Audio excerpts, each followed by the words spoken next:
बातमी मुंबईतून मातोश्री निवासस्थानाबाहेर घातपात करण्याचा कंट्रोल रूमला फोन आला होता।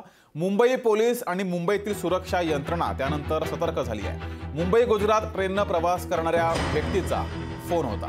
तर उद्धव ठाकरे यांच्या मातोश्री निवासस्थानाबाहेर मोठा घातपात होणार असल्याचा फोन महाराष्ट्र नियंत्रण कक्षाला आला होता। या फोन नंतर मुंबई पोलीस आणि मुंबईतील सुरक्षा यंत्रणा सतर्क झाली। फोन करणाऱ्या व्यक्तीने मुंबई गुजरात ट्रेनने प्रवास करणाऱ्या 4 ते 5 व्यक्तींचे संभाषण ऐकून नियंत्रण कक्षाला माहिती दिली।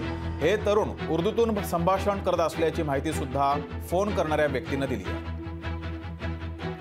तर ह्या महाराष्ट्राचा मुख्यमंत्री असो, दोन्ही उपमुख्यमंत्री असो, पंतप्रधान असो, यांना जळीस्थळी उद्धव बाळासाहेब ठाकरे दिसतात। सकाळी उठल्यापासून यांच्या तोंडात एकही दिवस असा जात नाही की उद्धव साहेबांचं नाव घेतल्याशिवाय यांचा दिवस पूर्ण होतो।